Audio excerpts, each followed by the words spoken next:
Wife assumed I was cheating, so she cheated. I took everything and made sure to humiliate her. I'm a 30-year-old male, and I met my wife, a 28-year-old female, when I was in college.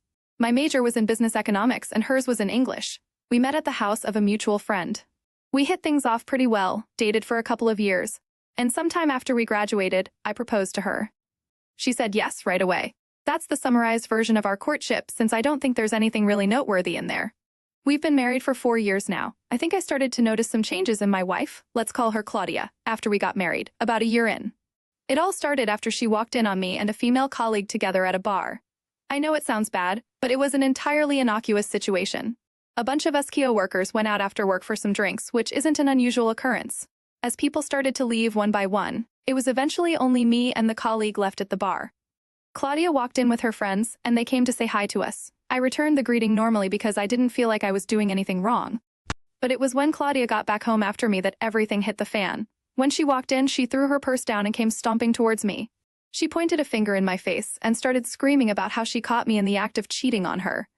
I tried my best to tell her that wasn't the situation, but she honestly didn't let me get a word out.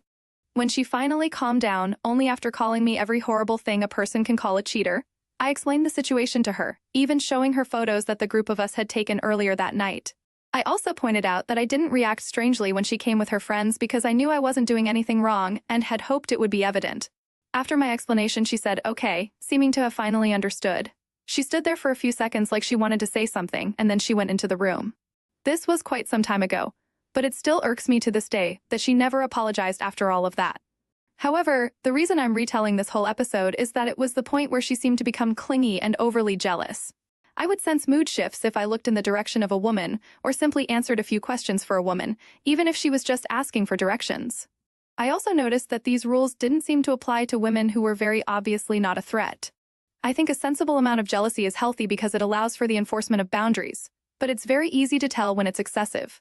In her case, it just seemed to become excessive after that episode, which didn't make sense to me because she had no reason to be so wary of me in the presence of other women.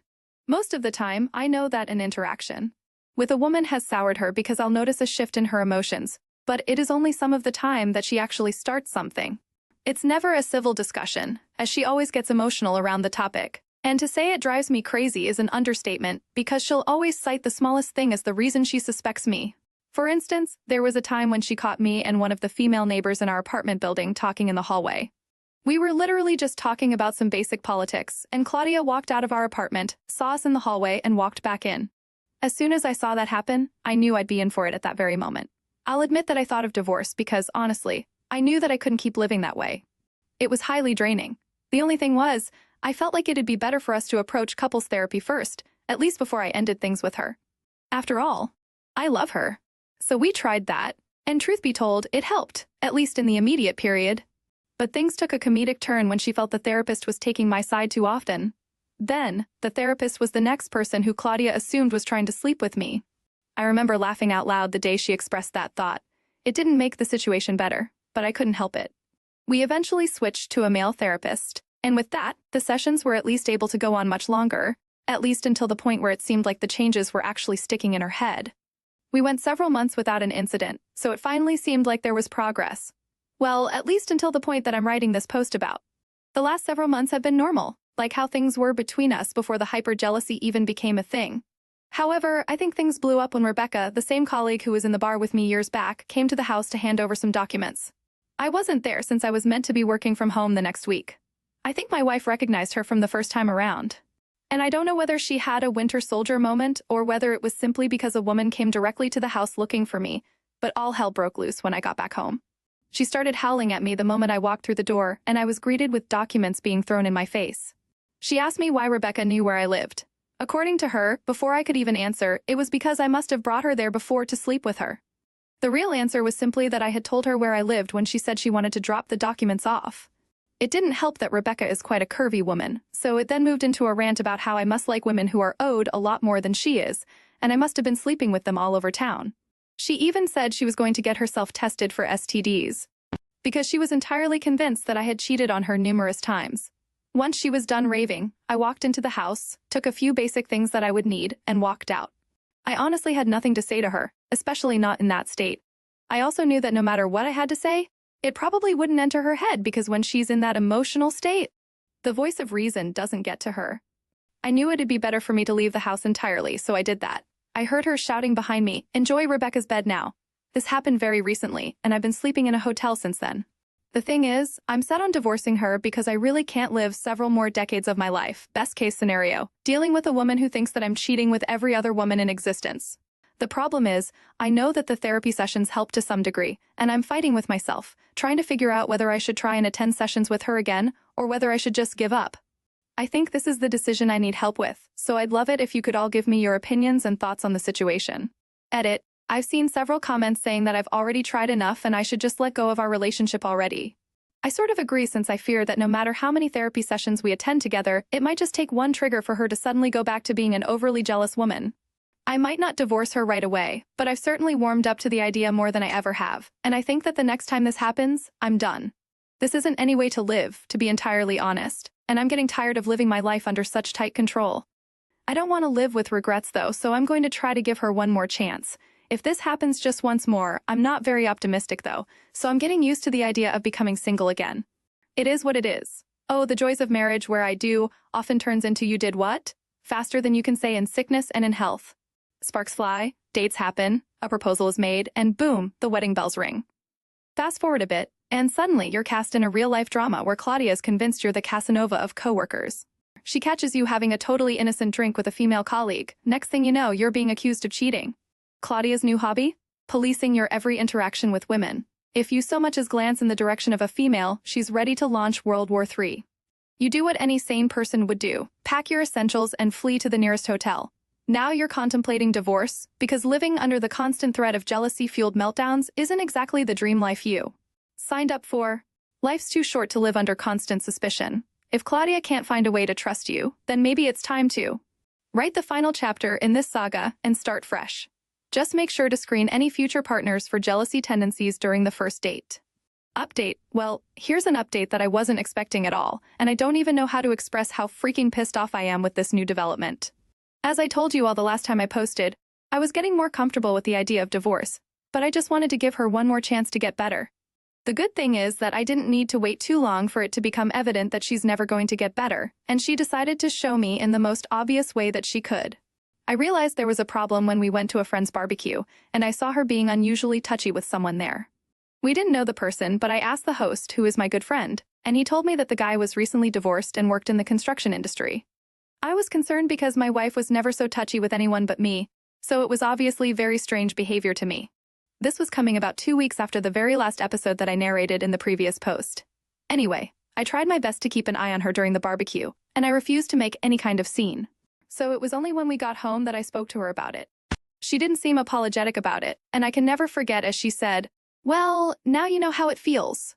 Honestly, that part left me speechless for a bit because that was basically her admitting that she was rubbing up on the guy intentionally to make me jealous. Honestly, it was so stupid to me since it wasn't even a sensible comparison. She gets jealous when other women speak to me. I've never thrown myself at them or gotten touchy.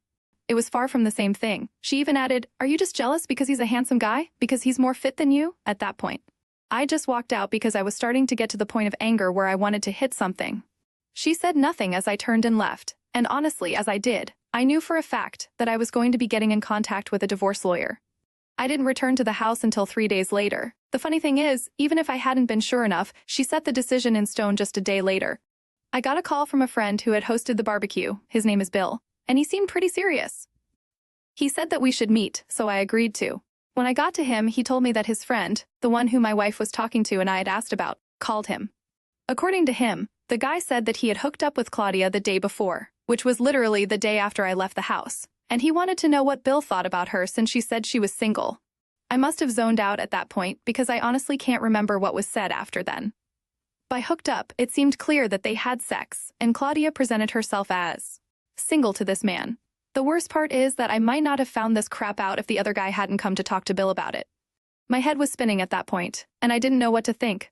I didn't even know how to proceed in the immediate moment.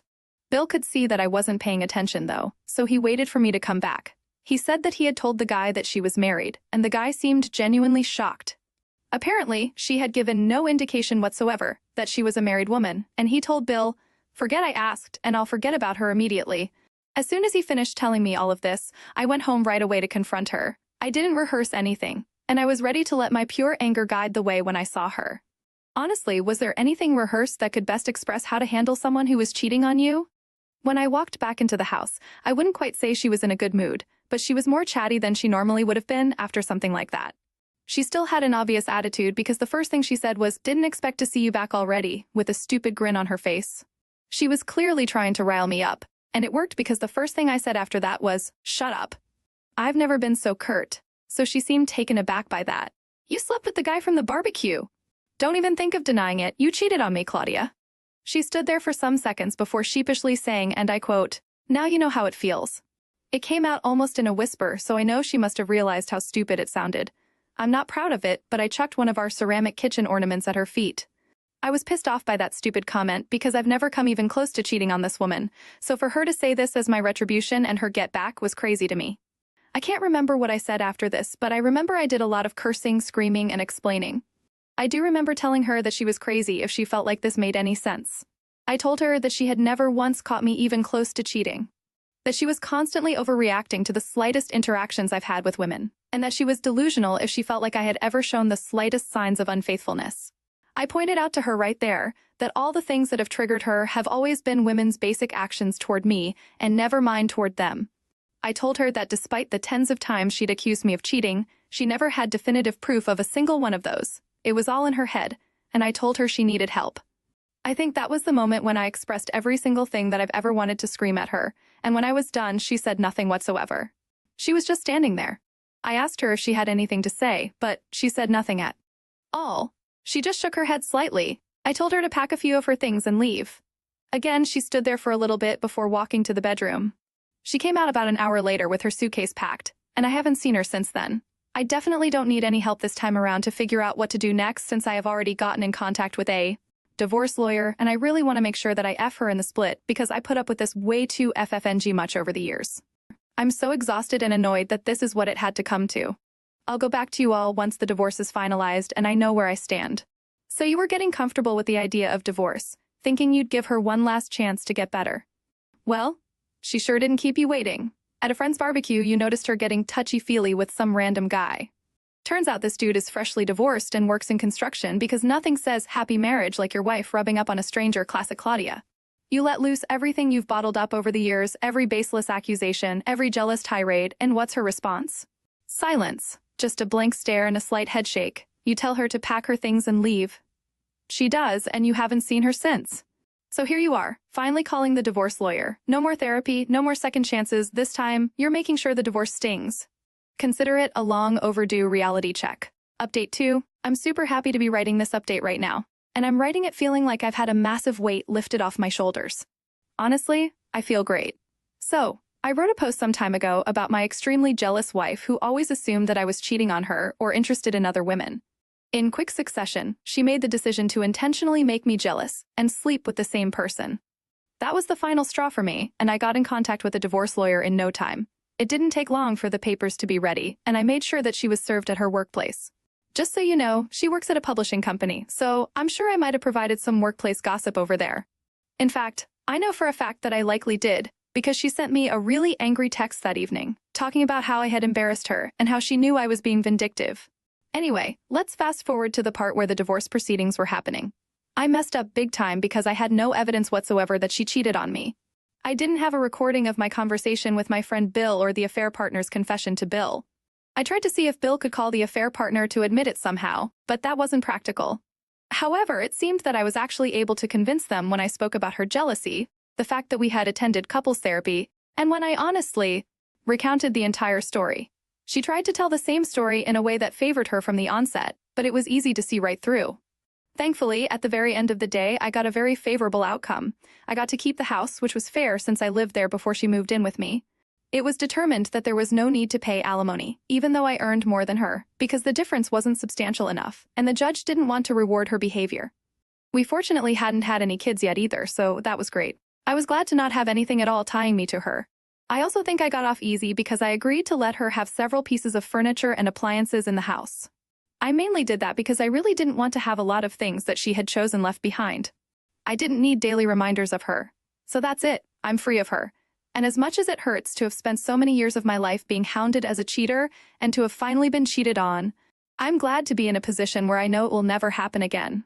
So, Claudia got served at her publishing company. Oh, that's sweet, sweet irony. I'm sure her colleagues were flipping pages of their gossip novels a bit faster that day. Her angry text about being embarrassed was just the cherry on top, nothing like a bit of public humiliation to balance the scales of her paranoid antics. In the end, you got to keep the house, which you rightfully owned pre-Claudia, avoided alimony, and didn't have any kids to complicate things. Letting her take the furniture and appliances was a masterstroke. Who needs ghostly reminders of her questionable taste and endless accusations cluttering up your fresh start? So here you are, free at last. No more daily accusations, no more hypervigilance over innocent conversations, and no more ceramic ornament throwing rage fits. You've emerged from the wreckage of that relationship bruised but not beaten, and ready to enjoy a life free of Claudia's jealousy-fueled drama. Here's to never hearing another paranoid rant about imagined affairs and to a future where you're only haunted by happy memories. Cheers, Ope. What would you have done? Let us know in the comments, and thank you for joining us today. Be sure to like and subscribe and hit the notification bell so you don't miss out on our next video. Tune in next time.